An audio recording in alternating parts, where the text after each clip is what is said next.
Hey, welcome to Wolf's Watch. I hope you have got something to write with. We have got a special guest today. We have someone who is a seven-time author, serial entrepreneur. He has been building businesses since 1982, and he has been through it all. He's been through great success. He has been through the global financial crisis that happened in 2008. You probably remember that. And, they had to start all over again, like many of you did. Like you may have gone through that yourself. And he turned that into a book as well called, let me make sure I get this right for you. Sometimes chaos to reinvention. Sometimes I have my notes so perfectly done, I can't find anything. And I'm excited about having this gentleman, Jerry Isenhour, who is the founder of CVC Success Group. And he has been a huge, and I'm checking my notes here to make sure I get this information right for you. He has been involved in all kinds of businesses, especially in the hearth and outdoor living space, but also he's one of the people that really helps what's called the blue collar trades. He's worked in other businesses as well. I'd help with those that are building businesses around what we used to call the blue collar trades, the professionals that really make stuff happen for your home, for your living, that can't be replaced, can't be outsourced as well, which is really cool. Please welcome Jerry Isenhour. Jerry, thanks for being with us today. Good afternoon, Jeffrey. I always love to go on broadcasts and I always want to be a morning DJ. You remember when Robin Williams was making Good Morning Vietnam and he was Good morning, Vietnam. That's brother. So listen, I appreciate you having me on today. And I appreciate it. I know you, as we were talking during the pre-show, you're flying all over the country working with clients. And I appreciate you working us into working the show into your busy schedule. It's always a pleasure to talk with you. You wrote the book about chaos and recovering from that. That seems more applicable today with what's going on. How did you find the recipe for being able to make a business work, to be able to build it and scale it despite the chaos that's going on around us?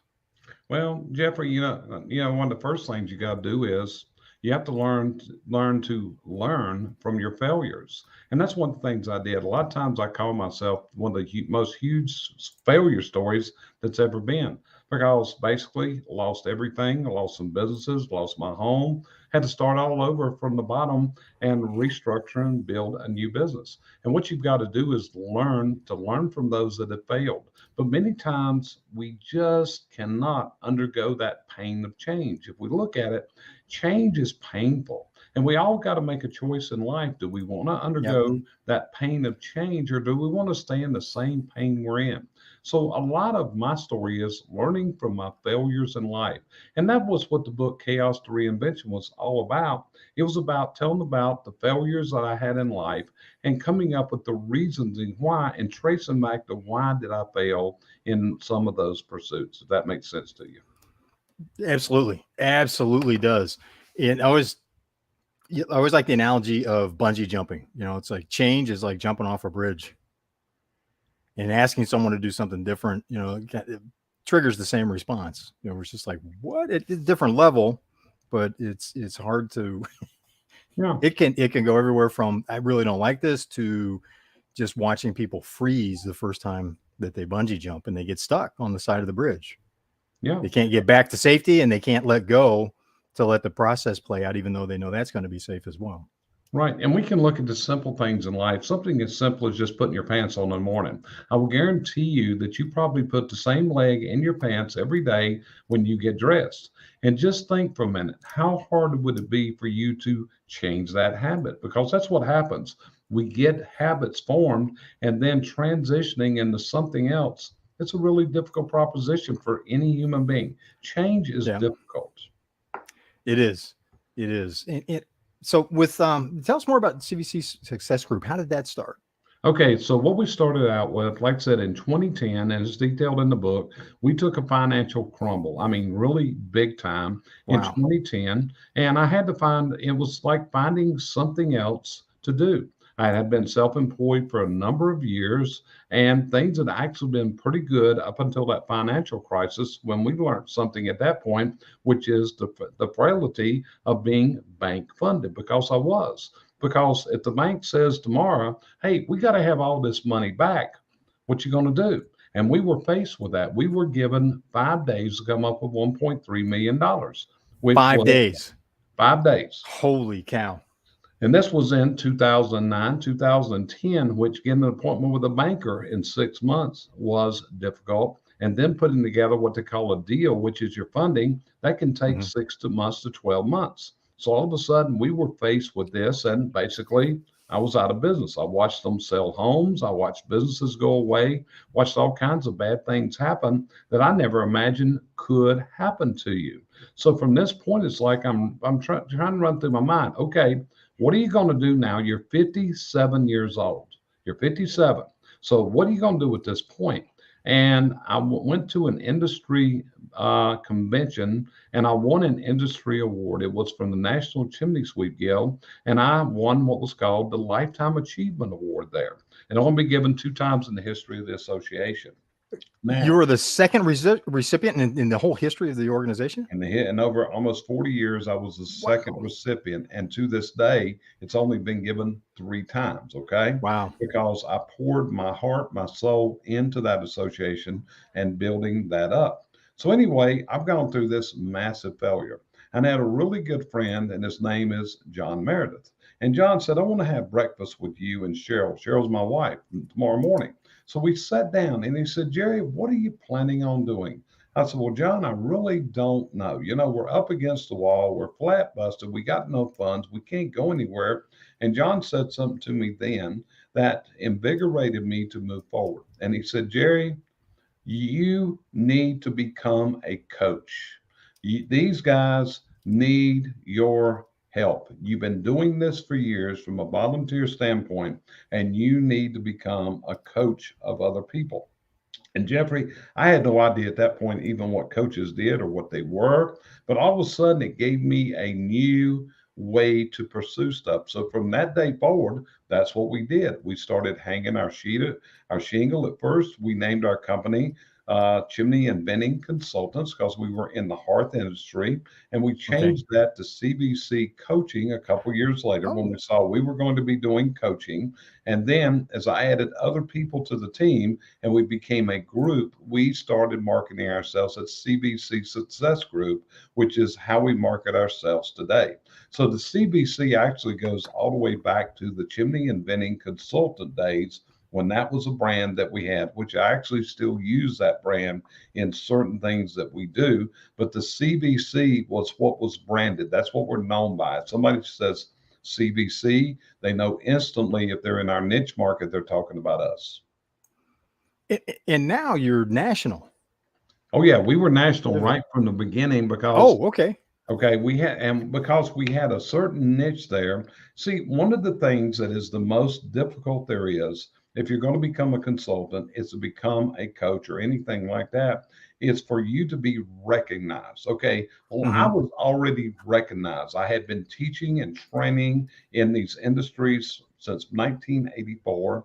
I had been president of educational foundations, of trade associations, both on the state, regional, and national level. So there was not a problem with me having to market me. I didn't have to build up a following. We had the following. And that was what is so tough when you go in this business is how do you build that following? Well, in the niche, whatever you call that, we are well known. If you're listening to this, and if you call a local chimney sweep that's an area we specialize in, and say, I heard Jerry Isenhour, I will bet you he will know who I am and what I do. Wow. That's great. It's a That's significant benefit. But see, mhm. that's what people have to do, Jeffrey. They have to become what's known as a authority in their community. And the community is defined as two segments. Number one, it is the people that will buy from you. And number two, it is the people that may buy from you. Okay. That's who you're reaching out to. It's like when we're doing this broadcast today, what we're doing is we are reaching out to the community that you're dealing with, which is the people that buy from you or may buy from you. Okay. And that's where Mhm. you've got to speak with your expertise into those niches that you know. So how does What would your advice be on the first couple of steps for someone to take that doesn't have that recognition? Okay, what are they going to become? That's my question. Okay. What would I mean? That's a question to you. Oh, What does this yep. person want to become? What's their goal? So say they're expanding their business. They're Okay, looking at what's going on and they see opportunity. They want to expand their business with it. It's how to build that recognition to have better market reach. okay. So building What a they do. business, actually, I wrote a book about that. It's called The Small Business Owner's Guide. And I Small wrote business that with owners. two Okay. other experts in the industry. And in the small business and the business owner's guide, and here's a copy of it right there. I wrote this with two people. One was a financial expert, and the other was a human resources expert. And much of my expertise is in operations. Okay. So in this, we define this as are you going to market with a new form of a mousetrap, or are you inventing the mousetrap? So what you've got to do is which are you going for, and then you've got to be able to talk about and why it is a benefit to the potential customer, the person that's in your community. Because Okay. people buy for two reasons, Jeffrey. They buy from an aspect of pain. 70% of people who are going to buy from you are going to be in pain. They are trying to eradicate that pain. 30% of people who buy, they're going to buy because they have a desire. So if a person has a desire to grow their company and they want to scale it to a larger aspect, one of the things I want to know is, why do you want to do this? What is your purpose in doing this? Is it for more money? Is it for a trophy on the wall? Which, to be honest with you, that's what a lot of people build. They build something that is Huh. let's say, a bragging right. Look what I've done. Okay. Now, do they Exactly. have the Yeah. return from it? No. So some people are going to build a business because they want to become that trophy. Often we see people that build something and their actual net return drops because they're actually not making the return that they did before. Or we Really? take, yes, oh yeah, Holy cow.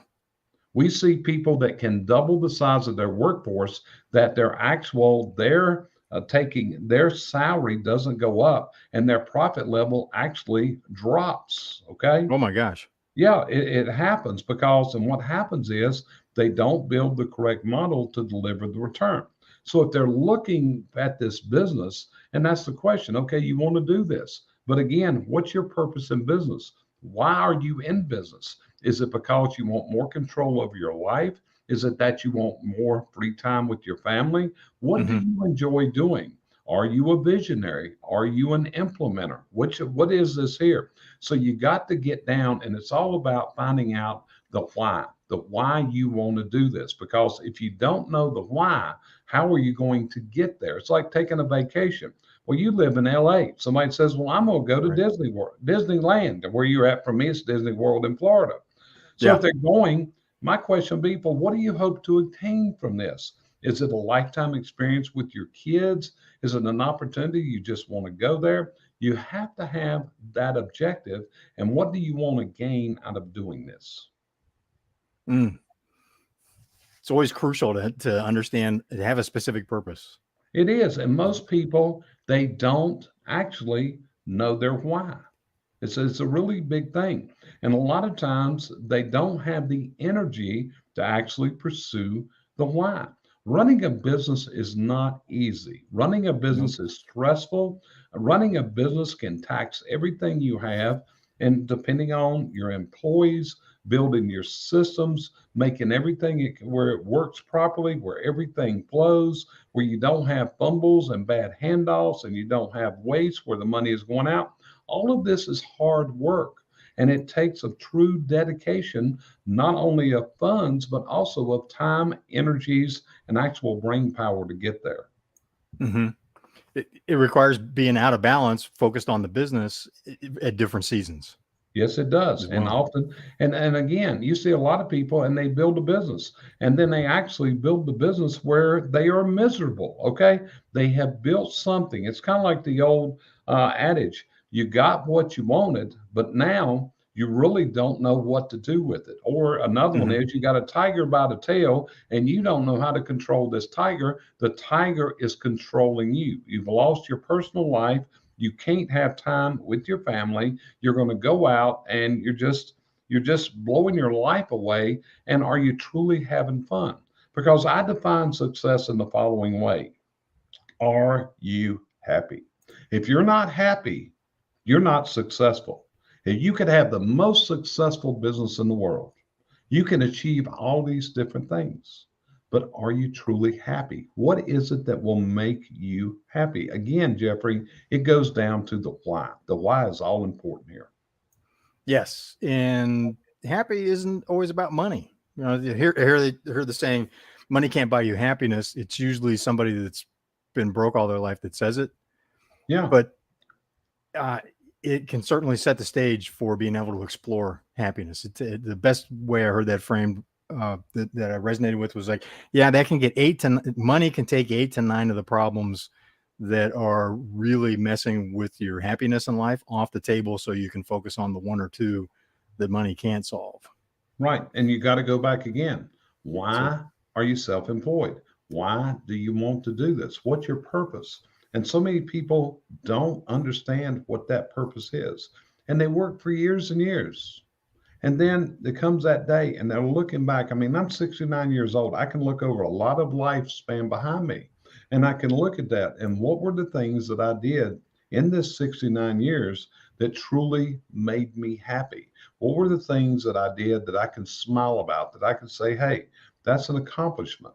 It's like working with my clients. I'm a coach. So is it all about the money? No, it's not. It is all about the satisfaction of looking on my wall. Because if you were in my office right now, there's a wall over there that's blank. But in my mind, what do I see is the clients that are reaching their personal dreams in life and they're now living their dreams.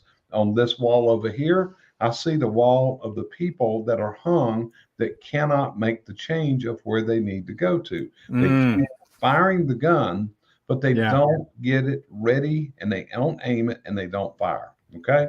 And it's yes, just different people. We watch clients that move at what I call an astronomical speed. They are here and they're going to here and they're going up. I've got other ones that come to here and it's like they're in this. It's like sometimes it takes 5, 7 years and all of a sudden the fuse gets lit and they start taking off. But it is a constant thing that they have to work towards. What do they want to obtain in life? What is their why? That's what everybody's got to ask themselves. And I would ask anyone listening to us, what is your yep, why for what you're doing? You know, it's like people working in a job. And actually, I have a really hard time and intermingling socially with someone that will say, I hate my job, I hate my boss. But why are you there? Why are you staying if you exactly. truly hate this job? If you hate this boss, if you hate what you're doing, let me tell you something. You only got so many days on God's green earth, and you better find something you can do to Mm, make you happy. If you do a little yes, simple math and look at the days that you have left, well, if you look at the average age span today, you know, you're going to be in the mid 80s that people are probably living to. So one of the exercises is see where you're at today and how many days are left between now and when you reach your 85th birthday, which is probably where your lifespan may end. That's how many days you have left to accomplish what you want to accomplish in life, to live the dreams that you hold dear. mm.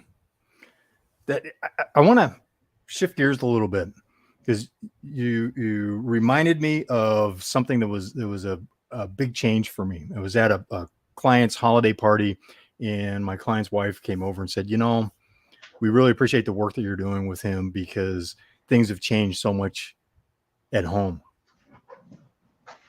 And it's, it's just like I don't know exactly what you do when you guys get together, but just really wanted to let you know how big of an impact it's having because our family life has gotten better, and it shifted how I thought about what I was doing. I still get a little choked up saying that because it's just like I had never even thought about that type of an impact.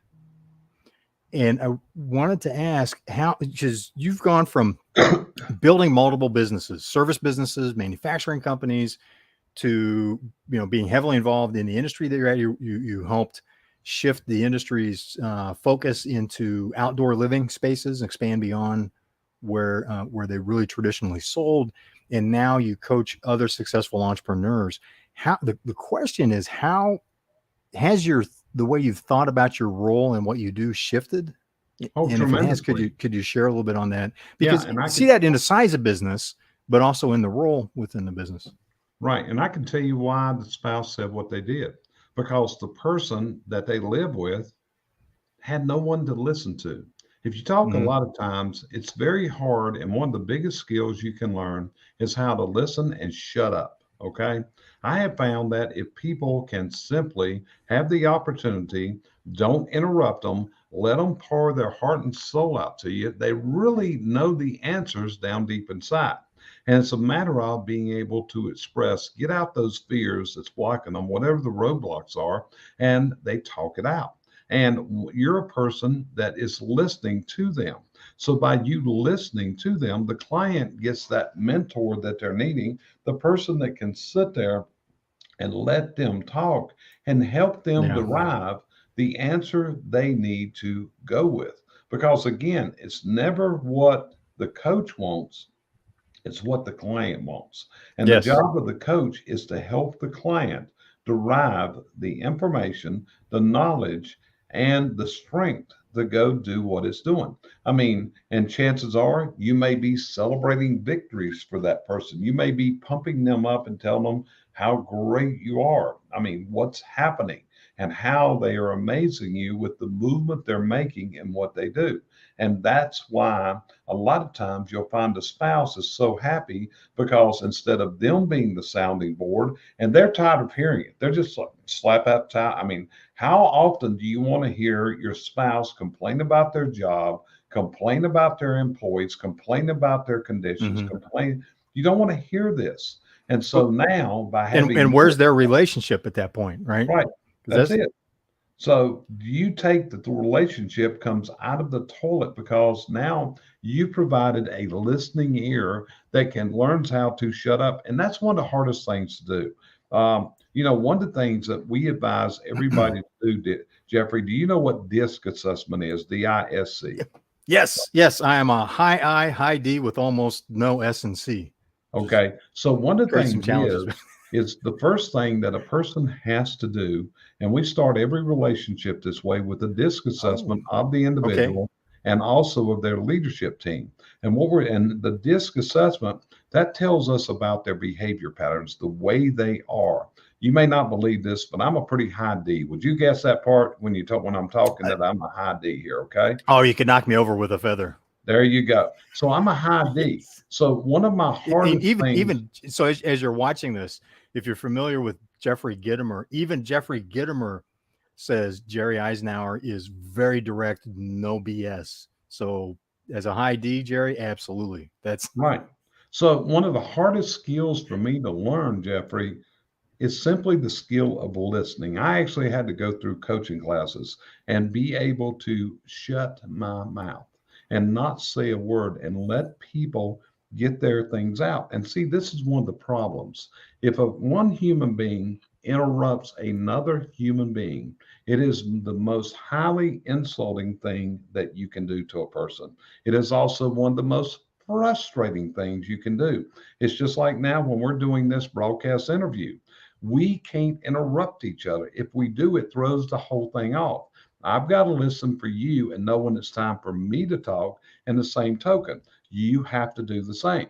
You're sitting there in the background right now while I'm talking. You're off the screen, but I know you're right there. And what you're doing, you're allowing me to get my words out. And until I get done, you're going to sit there very patiently. And once I complete my speeches, my sentence, speech, whatever you want to call it, then it's knows your time to talk. well, and that was something that I learned in consulting. If I didn't learn anything else, it was the power of being able to ask a couple well placed questions and then listen and take notes. hmm And see, taking notes, you There's just just hit a big one right there. If you realistically want to increase your sales, if you want to actually see people buy into what you're saying and give you utmost respect, you are taking notes. And the reason you're taking notes is going to be a little bit ludicrous. It doesn't mean that I'm taking the notes to remember what you're saying. The reason I'm taking the notes is when someone is writing down what you're saying, that is the biggest form of flattery you can give a person when what they're saying is so important that you wrote it down. We even teach this in our sales And classes. I was just writing that down as you're watching this. That was a writer downer. So Right. hopefully you're taking notes. Right. So what you do is a person is talking. Well, when a customer is talking to you, if you are taking notes, you have just given them a high compliment, because what that means is what you said was so important that someone had to make a note of. They wrote it down. It's like if I'm teaching a class, whenever I see people take a note and write it down, that's just a great big compliment. Like, hey, I'm saying something that they consider to be of value. Now, they might not be writing anything worthwhile. They could be playing gibberish. They might be scribbling, but whatever. That's the way I take that whenever someone is taking notes when I'm speaking. Yes. And I want, coming back to as like with the companies, I've got like 10 questions that I want to ask at one time. It's You can't ask 10 questions at one time, Jeff. no, let me try one. Let me try one first. As you're working with entrepreneurs, as their company grows, how does their role shift? Okay. This is one of the things we firmly believe that when a company starts, part of the process is that you build a program, a strategy, a strategic plan of where you're going. And this strategic plan should include an organizational chart, or short, we call it the org chart. So what the org chart lists every position within the company. Now, when you're starting out and your staff with just yourself or other people, you're going to find your name in numerous places on that org chart. So as you bring other people in, you got to figure out who is better than you at these certain things and what do you really want to do in the business. And you got to push yourself into it, because here's the thing. A lot of us think we're the greatest thing since sliced bread. If there's a function in our company, I'm the best sales guy, I'm the best production guy, I'm the best finance guy. And all I can say to that is bullshit. Okay. There's people that can do many things better than you. So what you've got to do as the company grows is figure out, where do you want to be in the company? What is your role? Is your area going to be marketing? Is it going to be sales? Is it going to be production work? Is it going where is the role that you have the most skill for? And number two, what do you truly want to do? Because business, there's so many hats to wear this day and time. And this is what you want to do, is grow that business to the point that other people can take that responsibility off of your lap and put it into theirs. And chances are they might just be better at it than you are. If you look at this, you can find people that are experts in their areas. And that's what you got to be looking for. You got to always be looking and recruiting for the right people on your team that can take you to the level that you want to go. But let me jump in real quick, because that pushes a fear button for me in terms of, you're implying that I need to surround myself with people that are a lot better than I am. That's kind of scary. You're going to be successful if you take the leadership of our country, the president. Let's take the president of the United States. To be an effective leader, he better be surrounding himself with subject matter experts that are experts in these areas that need the expertise in. So that's where it's all about. But where the rubber meets the road is, every business owner has to do the following. He has to inspect for what he expects. And this is commonly what doesn't happen. A person is not looking and they're not inspecting for what they expect. They just turn it over to someone. Well, this is where, if you learn to look at the finances of the building, the QuickBooks, a lot of people think that the QuickBooks are just the amount of money that's in the bank account. But if you look and you set your systems up right, you're going to know where your money's coming from. This is what we call knowing your numbers. Where is the customer that generates you into a profit making mode? And this is again where, as you turn these jobs over and you turn responsibilities over, the one job you can never ever turn over is the inspection. You must inspect for what you expect. Otherwise, you're going to end up in a world of hurt at some day because people will fail you. Mm, powerful. Always keeping on top of the It numbers. is. Well, And that's a big one. People turn it over to someone else, but they forget that aspect. So that's what we try to share in as we put a business plan together. No matter where this business goes, you're going to have to inspect for what you expect as you go through. If you're not looking at the numbers and deriving why it's happening, where is it coming from? What is driving your sales? What's the keywords? What's the trends? If it's a consumer-based business, what are the trends in that business that people are looking for? You mentioned before, I am in what we call the hearth industry. That would be the fireplace industry, the chimney business, other things. So one of the things I did, I write a lot of articles. So about 2 weeks ago, I wrote an article and it was all entitled Make the Trend Your Friend. And this was knowing what the trends were in your business, but also what is the trends amongst your customers and what they're looking for. So in the fireplace business, I did a little bit of research. And what I found out was the top 10 things that a consumer is looking for in a fireplace, such as a trend right now is long and linear looks. That's where they're short and they're narrow. We also have a trend towards multiple fuels. It's a fireplace, its ability to burn gas and burn wood. It's also what's called a frameless fireplace. So when you look at the fireplace, you don't see a lot of metal around the fireplace. It's more of the facade, the brick, the stone, whatever the finishing material is. But knowing what the trends are, that's where you make the trend is your friend. If you look at what's going on and you can see this, and this is often what we do in swap meetings. We go in the swap meetings with companies, and that's looking at the strengths, the weaknesses, the opportunities, and the threats. So what we're looking at in the threats are what is out there on the horizon that could be debilitating to the company. You have to be aware of these. Just 2 years ago, how many of us got caught with our pants down in March of 2020 with COVID? At the same time, if you think back, that was starting to be predicted in the year before in December. I can even remember when COVID was released with a vengeance in March of 2020.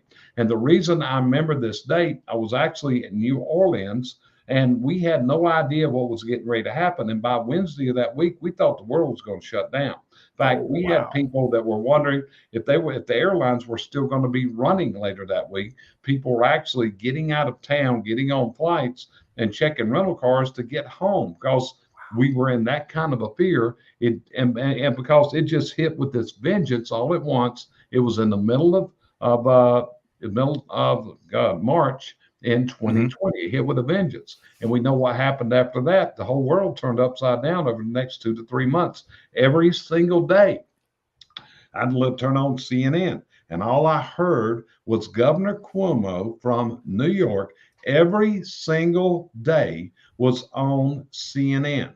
And he was given the numbers for the people that were passing away right at that moment, that day, from COVID. And we remember what all we went through, what flights, and now how things have turned. You know, airplanes couldn't get nobody on them for a while. Now you look at it, airlines are being oversold. They don't have enough pilots. We're still dealing with the lingering effects of COVID today. It makes for a tough environment. I'm watching the time, and I know you've got a hectic schedule, and I promised that we'd wrap up on time. We're just barely scratching the surface. Hey, I'm good with you, brother. You it's your call. If we could go just a couple more minutes. I'm good with you, Jeffrey. Don't worry about it. If you got questions or something we can assist people with, let's keep rolling. Well, what have you been doing now? I mean, with COVID shutting everything down, now it sounds like things are back to really being a hectic pace. Okay, so things that we do now in 2017 are actually when I was going through certification training with Jeffrey Gitmer back in 2011, I first saw virtual learning platforms. Okay, now back in 2011, to be honest with you, we didn't have the money to fund a virtual online educational platform. However, things changed. We became able to do this, and it's much less costly to establish this. So in 2017, I remember something from Jeffrey Gitmer. And Jeffrey told us why he was doing his certification, that the certification class was his legacy. He was 70 years old and he wanted to leave something. So in 2017, we started developing our own online education platform. It's called the CVC Virtual Academy. And at this point, I have uploaded, believe it or not, 770 courses to that platform. It's Whoa, intended, yeah, 770. 770. 770 courses, and they vary in length anywhere from a couple minutes that I have some courses that are 16 hours on there. So this was all an opportunity to build Jerry's legacy. Also, when this came out, when things started going bad, like we saw, we started doing virtual online training. We built, in fact, I'm sitting in my office, the next room over, that is our broadcast studio that we can broadcast live, and we can host hundreds of people on an online training seminar right from our location. We don't have to go anywhere to do it. It's all sitting here. It takes 4 computers to Wow. run this. I've got multiple televisions that we can see. I can see 49 people on each of those screens, and there's 4 of those screens set up over Holy there. cow. And it's interactive. So we've been doing that. Mhm. Since COVID started, I've rolled out 2 books since COVID started, and I've got one in the hopper right now that's going to be released hopefully in the next few weeks. So continue to write. I continue to write articles every month. I do my own broadcasts on Fridays. We have what's called the Chimney and Fireplace Success Network. That's broadcast out to our niche. And then we also do a second broadcast. It's called the Fireplace Show, and it's broadcast and it's intended for consumers to give them helpful information about their fireplaces, their wood stoves, their gas logs, those kind of things. And we continue to do our analysis work. We continue to work with our clients. In other words, we stay pretty busy, believe me. Yes, that without a doubt. Holy cow. I'm still thinking 700 and plus courses. Wow. What a major shift. How were you able to successfully shift into a hybrid mode where you still do live when possible, but also a lot online? It's just the only difference is to me, I don't have the audience sitting here. It's just like right now. Okay, Okay. you and I are talking on the broadcast, okay? And what Yeah. we're doing is we don't know how many people may be watching this. We don't know how many people will watch the replays, and I don't worry about it. A lot of times, if you're hosting the show, if you're like me, you're looking at that number count up at the upper left-hand corner a lot of times, and you're wondering, okay? But what we find out is they stay up and we get a lot more play on the replays than we do the live casting. Okay. So Hmm. from that state, the only difference in doing it live or doing it virtually is I don't have to go get on a plane. I don't have to drive somewhere. I don't have to make a reservation. I don't have to rent a car.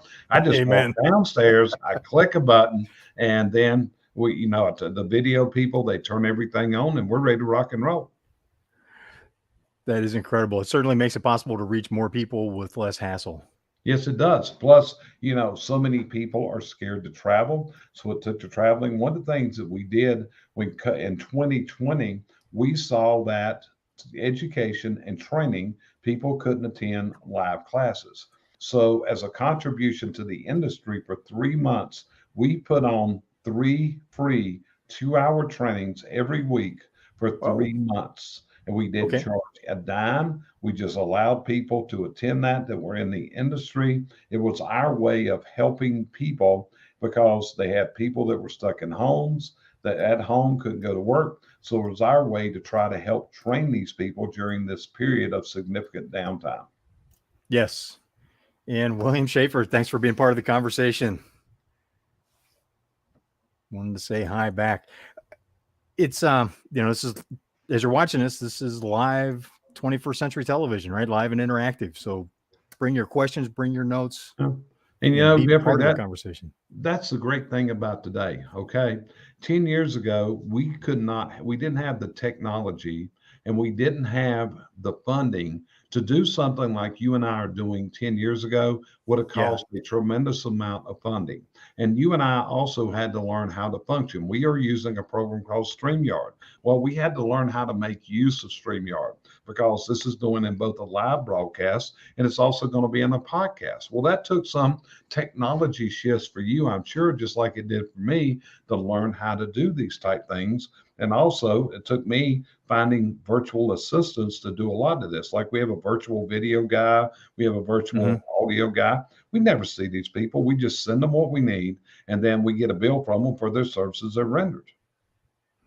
And they do great work. And they do great work. That's right.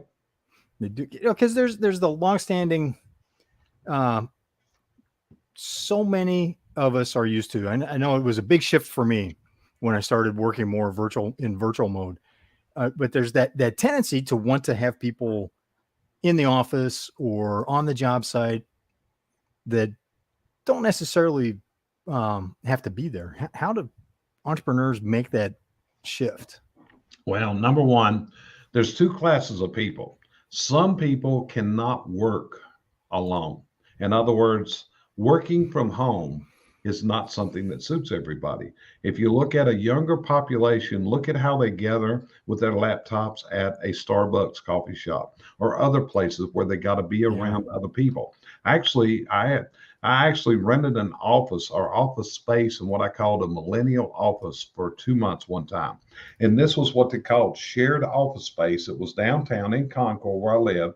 So they had this place that you shared the workspace. So you went in and there was a big long table in there and you had separate rooms you could go in or whatever. So what I did for 2 months, I went and observed how these people operated in here and where they were productive when they were around other people. Now, that kind of person does not function well in a virtual office setting because they have to be around people for some reason. Now, I'm the opposite. If you came right now, I'm talking from the lower level of my home. The entire lower level is all for my office, my studio, my classroom. Nobody else exists down here. And this is where I work at all day down here by myself. And I don't want anybody coming in here, nobody to bother me unless they've been invited. So, and upstairs, Cheryl, my wife, she runs a manufacturing company, but she also works in our coaching business and she does hiring for people. So she's doing virtual interviews all day upstairs in her office. Well, that's her floor up there. I may go up there and get something at lunchtime. I may go up and grab a sandwich or something like that. But again, that's her space. But I function better. I get more done when I'm by myself than having someone in my space. That's my personality. Well, that's the personality of what you're looking for. And these are the things that your DISC assessment can tell you. And that's what we suggest to everybody. If you're going to hire somebody, have their DISC assessed so you understand what their behavior patterns are. Because in order to effectively lead someone, you have to understand that person. And for a person, I'm of the baby boomer generation, okay? I'm in my late 60s. So being able to understand someone in their mid 20s, that's a significant generation gap. And the thinking is completely different. When you look at it, the television shows that we grew up with, completely different of what's going on. When I was a kid, hey, we had Dobie Gillis, we had Hogan's Heroes, we had the Beverly Hillbillies, we had Gunsmoke, we had all that. And when you get in the younger generations, we had the MTV generation. And the other thing today we have the Twitter and all the various social media generations today. We didn't have years ago. But understanding other people, you can never lead someone till you understand them. Powerful, very powerful. Jerry, we need to wrap. Okay. I love this. Hopefully we could do this again because we really did just scratch the surface. You've got so much knowledge and wisdom to share. Well, brother, I appreciate the opportunity. If you ever want to have me back, let's just set the dates up. Like I said, I travel we'll make that happen. as you know, and fitting, the thing about this, you need to be in your office. You can't do this from an airplane and you can't effectively do it from a hotel room. Yeah, this is true. But so how can people get in touch? We have your email address. Yeah. And go on. The best way is by email. You can also go to our website, which is cvcsuccessgroup.com. I also have a personal website, which is jerryisenhour.com. Tells you a lot about me. My books, they are all on Amazon. If you want to order any of them, like I said, I've written 8 at this point. My 9th one's getting ready to come out. Some of these are singular efforts. Some of them are collaborative areas, like the one I've got coming out this month. It's a safety manual for home service technicians, and it goes through all the steps to be safe in a working environment. So this is written with one of my clients. We actually did a safety seminar that was like a 5-hour seminar. Then we Wow. transcripted that, and we're turning that into a book. So you actually have the training seminar and the book itself. Because one of the problems is blue collar home service is a dangerous occupation, Jeffrey. Yes, I it have is. several friends that they have had employees that have actually suffered fatalities. One Mm. suffered a injury to his head and he was instantly killed. I had another one that his employee was electrocuted.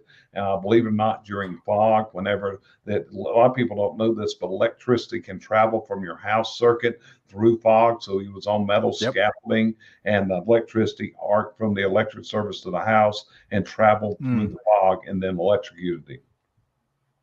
Yikes. Yeah, we saw some of those types of things working with high powered equipment in manufacturing.